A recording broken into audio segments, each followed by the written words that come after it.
What if the bravest action hero on Earth could hang off planes, jump from skyscrapers, and dangle from helicopters, but couldn't pick up a phone to call his own daughter? For Suri Cruise, that's not a movie plot, that's her life. For years, the world has watched Tom Cruise cheat death on screen, sprint toward explosions, and smile on red carpets as if nothing in his life was ever out of control. But far away from the cameras, his only biological daughter has been quietly rewriting her own story. Not with interviews, not with tell-all books, but with one simple, powerful decision: to stop living in his shadow. And now, at 19, the girl we all met as Suri Cruise is stepping into adulthood as Suri Noel. And the meaning behind that choice is heavier, sadder, and more painful than most people will ever realize.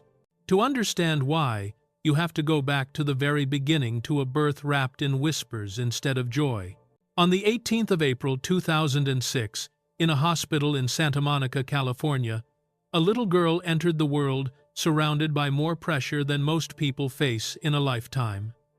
Katie Holmes was 27, in love, and part of a belief system she hadn't grown up with. Rumors swirled that she would follow a silent birth practice connected to Scientology, a delivery where screams, medical chatter, even certain words are discouraged, so the baby is born into quiet. Whether every detail of those stories is true or not almost doesn't matter, because for Suri, that's where her legend began, as a baby whose first moments were already controlled, debated, and picked apart by strangers. A child whose life, from day one, belonged to headlines as much as it belonged to her parents. On the outside, the picture looked perfect. The young power couple, the fairy tale wedding in Italy, the adorable baby with big eyes and designer dresses. Magazine covers called her the most stylish child in Hollywood. Paparazzi chased her stroller the way they chased blockbuster premieres. She had tiny dresses that cost more than most people's cars, private jets, security, everything. But behind the flashbulbs, something else was forming, a pressure that didn't show up in photos. Katie Holmes's parents were worried. Friends noticed her circle of freedom shrinking. She was surrounded by people connected to Tom's religion, people who always seemed to be there, hovering, listening. Doors closed, phones were changed, plans suddenly shifted. It was the kind of subtle control that doesn't leave bruises, but leaves a mark on your life. Little Suri didn't see any of that. What she saw was simple: footsteps coming down the hall, movie nights with mom and dad, a larger-than-life father who could turn any street into a red carpet just by walking down it. To her, he wasn't a superstar. He was just dad. Until, one day, he wasn't. In June 2012, just before Tom Cruise turned 50, Katie Holmes filed for divorce. It shocked Hollywood not because marriages end, but because of how fast and how quietly this one closed. 11 days. That's all it took for a 6-year marriage, a global love story, and a perfect family to be legally over. For the world, it was gossip. For a 6-year-old girl, it was an earthquake. Imagine being 6 and only understanding this. Yesterday, your family lived in one universe, and today, half of it is gone. There's no press release that can soften that, no legal document that can explain it. Children don't need the details to feel abandonment. They just feel the empty chair. What almost no one knew at the time was that Katie hadn't made a sudden decision. For months, maybe longer, she had been planning what looked less like a breakup and more like an escape. She quietly changed phones, rotated staff, avoided certain spots in her own home because she believed they were monitored. She leaned on New York's legal system, a place known for taking child stability seriously, and chose her moment with the precision of someone who knew there would be consequences if she got it wrong. She waited until Tom was filming Oblivion in Iceland, far from home, far from lawyers and last-minute persuasion. And then she filed. He reportedly found out the same way everyone else did from the news. The settlement came quickly. Tom Cruise agreed to pay significant child support, cover education and medical costs, and most importantly, allow Katie Holmes full custody. But tucked behind the numbers was the line that mattered most to Katie. She would raise Suri outside of Scientology. For her, that wasn't a bargaining chip. That was the hill she was willing to die on. The day after the papers were signed, Katie and Suri slipped out of their old life like ghosts. No big announcement, no dramatic farewell. Just a mother, a daughter, a few suitcases, and a one-way ticket to New York City. For Suri, it felt like waking up inside a different movie. One day, she's walking beside a man the whole world recognizes. The next day, that man exists only on billboards and movie posters, not on the sidewalk beside her. From that point on, Katie Holmes wasn't a Hollywood wife. She was a full-time, hands-on New York mom. She walked Suri to school. She carried backpacks. She cooked simple dinners, stood at school doors, waited at rehearsals. She did the normal, unglamorous work of showing up every single day. But there was one thing she couldn't do. She couldn't make the other parent show up. As the years rolled by, Suri's father didn't just become distant, he became almost mythical. She saw him the same way we did, hanging off the side of cargo planes, riding motorcycles off cliffs, sprinting across cities in scene after scene. He was on posters, in trailers, on magazine covers, trending online. He was everywhere, except where she needed him. Reports suggest that after the divorce, Tom saw his daughter only a handful of times, and by 2013, those visits seemed to have stopped completely. Publicly, there were no photos of them together. No paparazzi shots, no casual sightings, nothing. For the media, it became a mystery. For Suri, it was just Tuesday. She grew up learning how to live with an invisible parent. While her friends ran to their dads after plays or games, she stood on the curb, pretending it didn't hurt.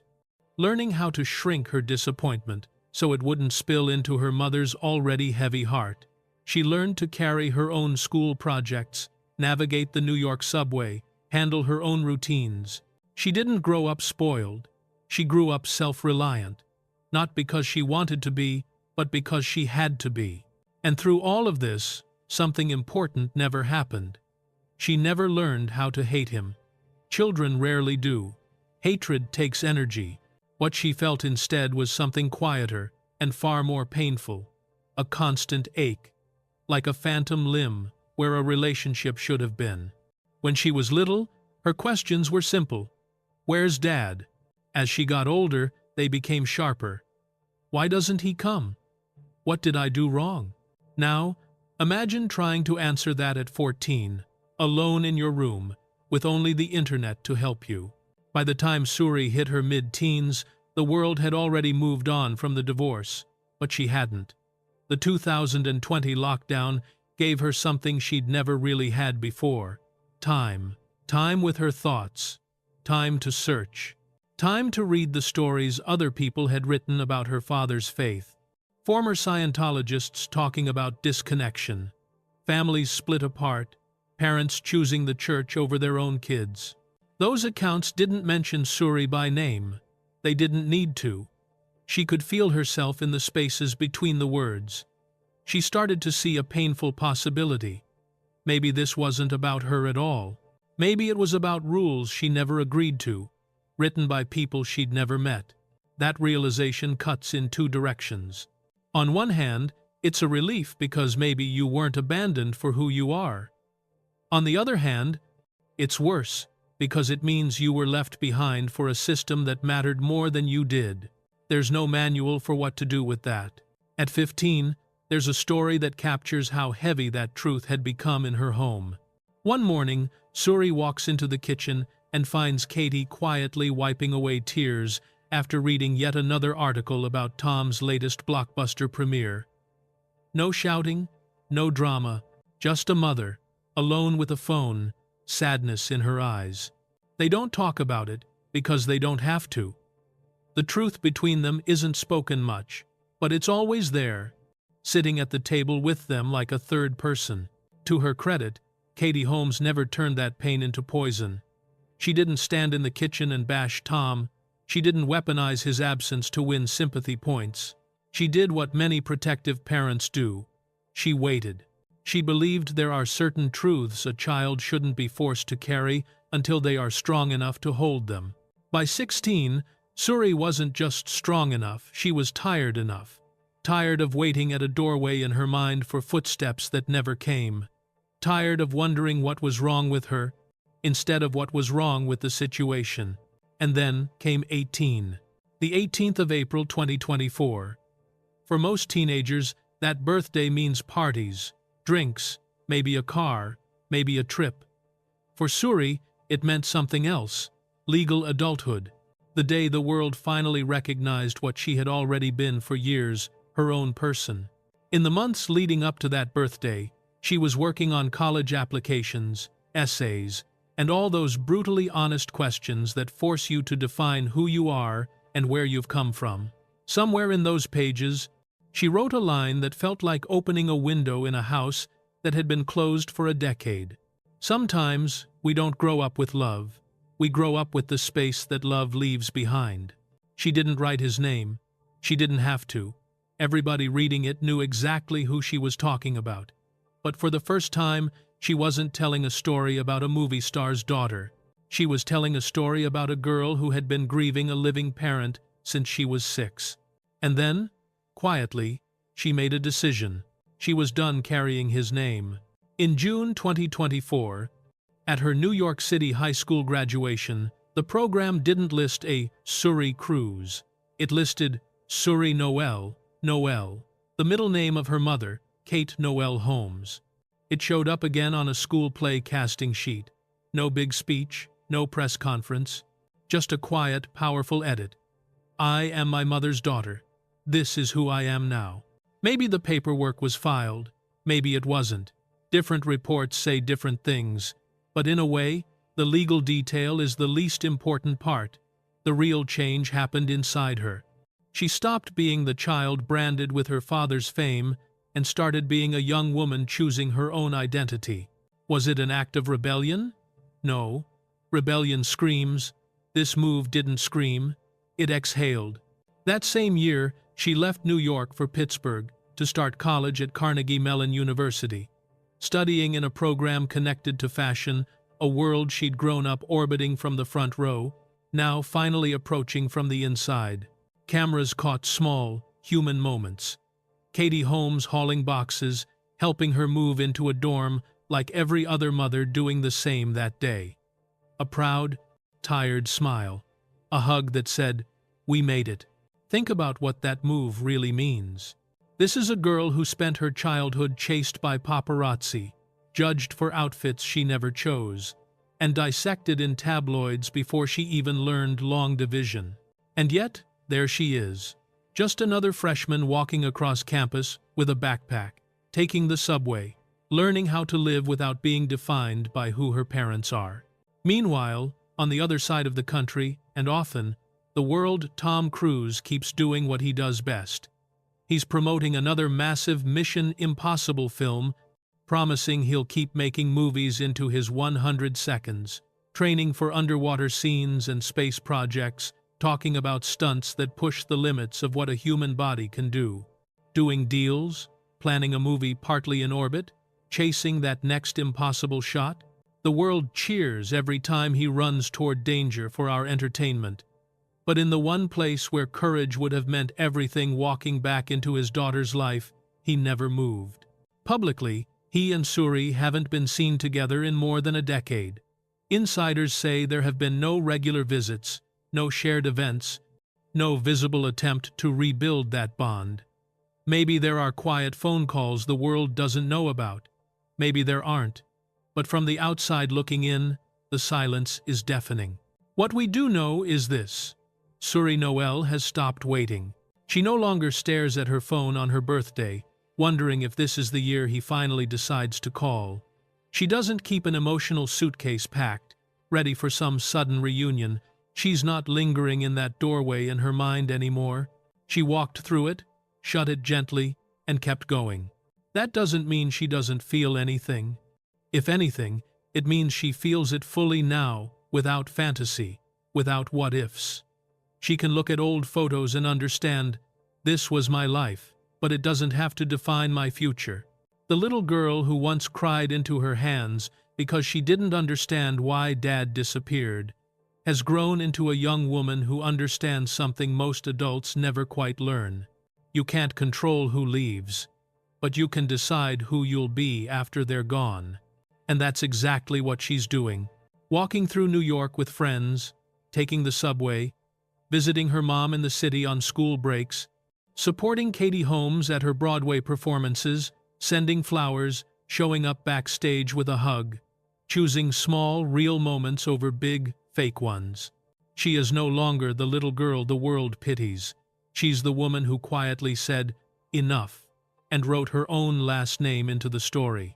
In the end, what Suri Noel has done is simple, but not easy. She has taken all the noise, the gossip, the headlines, the religion, the rumors, the abandonment, and turned it into one clear message. You don't get to choose whether you show up for me, but I get to choose whether I keep waiting. And maybe that's why her story hits so hard, because it's not just about a movie star and his daughter. It's about anyone who has ever sat by a phone that never rang, stared at a door that never opened, or grown up knowing one parent loved them loudly while the other loved them, at best, in theory. So now, let me turn this to you. If you were in her place, if your father had been absent for most of your life, if he had chosen silence while your mother chose sacrifice, would you reach out one more time? Would you send that message? Make that call? Try to build a bridge over 12 years of nothing? Or would you do what Suri Noel has done and finally let go? Tell me what you would do in the comments. I really want to hear your take on this, not as gossip, but as real, human experience. And if this story moved you, if it made you think about your own family, your own boundaries, your own idea of what love is supposed to look like, make sure to hit like, subscribe, and share this video with someone who needs to hear it. Because somewhere out there, there's another person waiting at a doorway in their heart. And maybe this is the reminder they need, that it's okay to step through it and choose themselves.